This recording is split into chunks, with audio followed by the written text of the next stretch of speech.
News laundry the news minute election का कारवां इस समय भोपाल से आगे बढ़कर अब इंदौर पहुंच चुका है और इंदौर में हम राऊ विधानसभा सीट पर हैं। राऊ विधानसभा सीट यहाँ पर केंद्र पूर्व मंत्री मध्य प्रदेश सरकार के जीतू पटवारी की विधानसभा है और यहाँ पर वो आज जनसंपर्क कर रहे हैं, अलग अलग सोसाइटीज़ में जा रहे हैं। उनके साथ हम उनके जनसंपर्क में जुड़े हुए हैं। इसके बाद हम उनसे बातचीत भी करेंगे।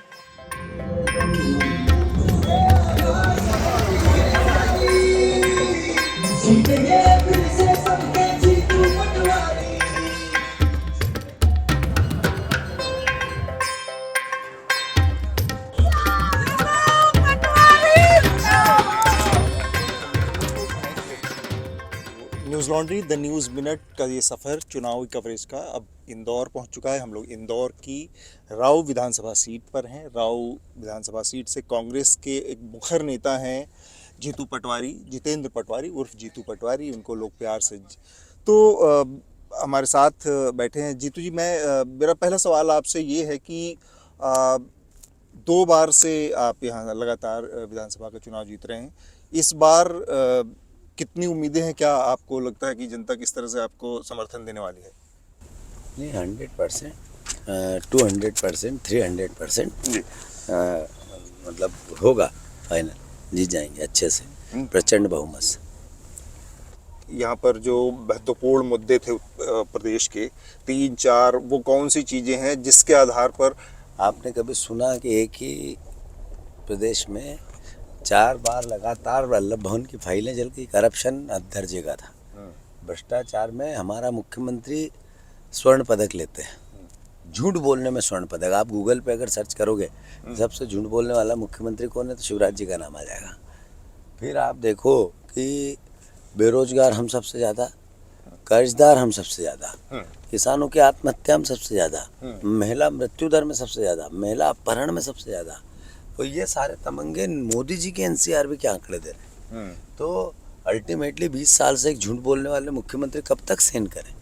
तो जनता हटाने पे तुल गई। तो आपकी विधानसभा में लोग चल रहे हैं, अभी यहाँ पर सड़कें बनने का काम चल रहा है, गिट्टियाँ और रोडियाँ पड़ी हैं लेकिन अभी सड़क नहीं बनी है। ये भी काम एक था जो कि छूटा हुआ है। नहीं, ये रोड थी, हाँ, पर ये हमने चौड़ी करा के नहीं बनाई। अच्छा, नहीं बन रही। आपने कहा कि झूठ बहुत बोलते हैं, मैं जानना चाहूंगा कि वो कौन से झूठ है, थोड़ा सा अगर आप बताएं कि शिवराज सिंह चौहान की कौन से झूठ की बात कर रहे हैं? 1 लाख नौकरियां दूंगा। 1 लाख नौकरियां वो कब देंगे पता नहीं चला। उन्होंने ऐसे 40 एग्जाम हुई, 40 एग्जाम में ही घोटाले, सब पे जांच चल रही है, एक भी कंप्लीट नहीं हुई। आप ये देखो, उन्होंने कहा कि मैं किसान एक कोविड में मरने वालों को 1-1 लाख रुपया दूंगा, 1 भी रुपया नहीं दिया।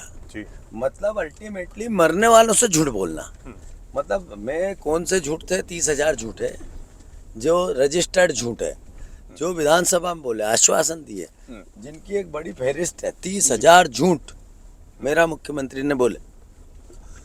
आप झूठ की बात कर रहे हैं, मैं कई बार क्या होता है, आप प्रदेश की पूरे बात करते हैं जब, तो एक आध चीज़ें जैसे छूट जाती हैं और वो रहती है कि राऊ विधानसभा की जो समस्याएं हैं, यहाँ की बातें। मैं ये जानना चाह रहा था कि जो मेरा पहला सवाल जो बीच में रह गया कि ऐसी 3-4-5 चीज़ें जो आप गिनवाना चाहें जो कि राऊ के लिए स्पेसिफिक आपने किया और राऊ की जनता को आपको मैंने यहाँ बुधनी से ज़्यादा विकसित मेरी विधानसभा है।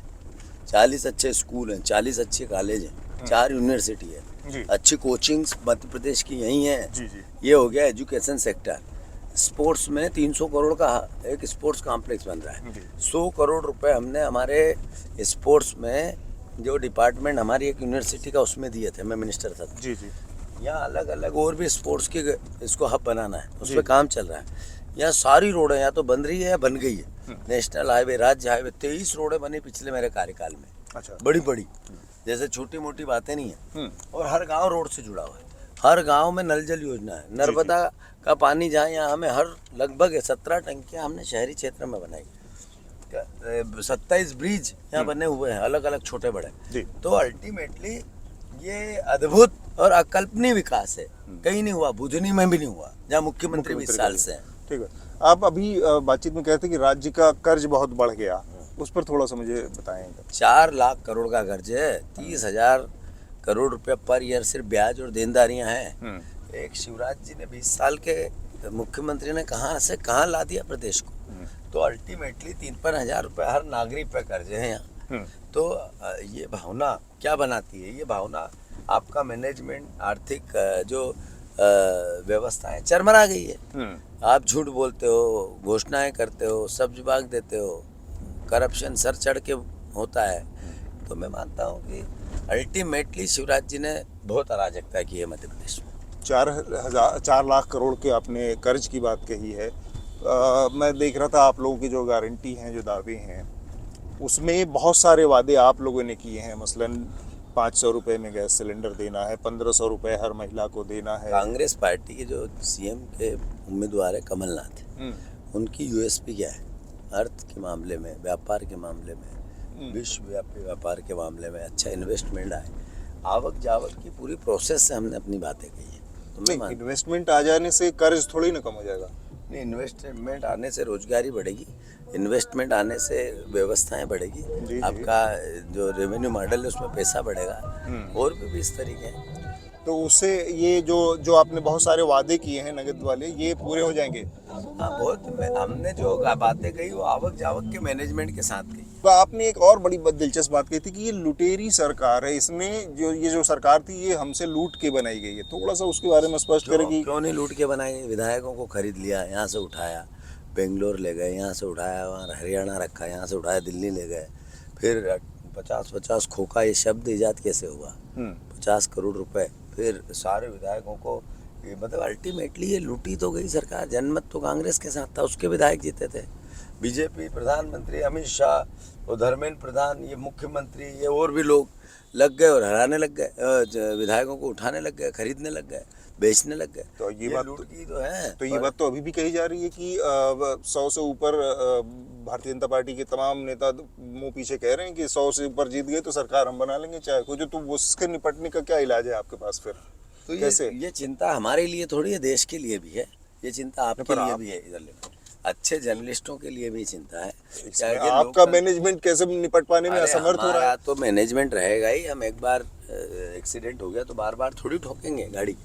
बात ये नहीं है, बात ये आपने कहा ऐसा होगा तो देश के लिए खतरा है भाई।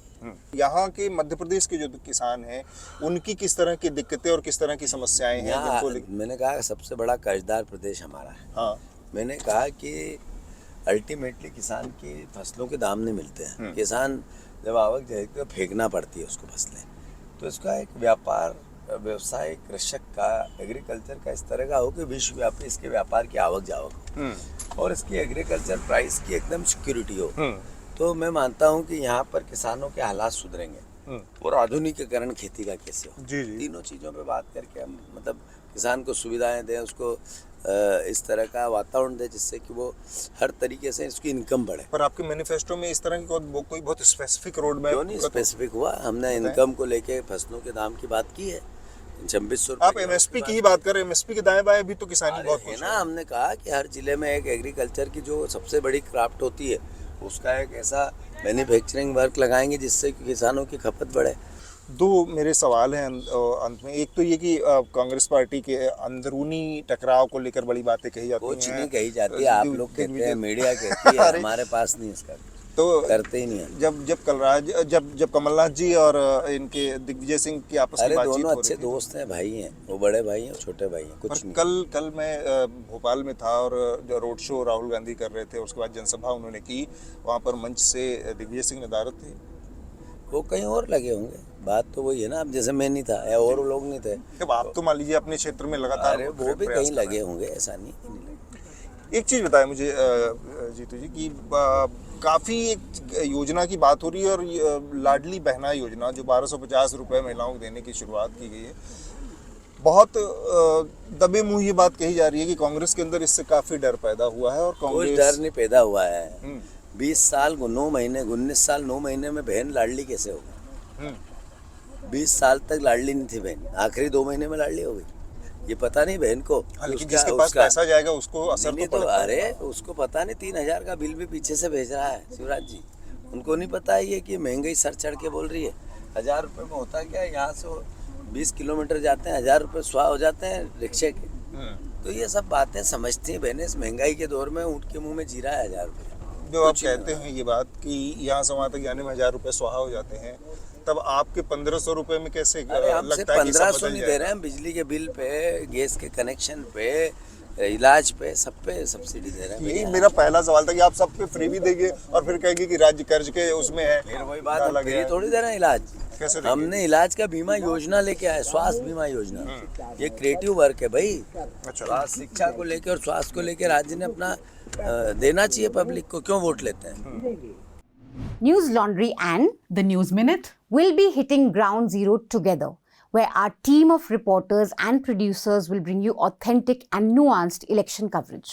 So contribute now. Log on to newslaundry.com/election fund and help us make election coverage great again. Because we are stronger together.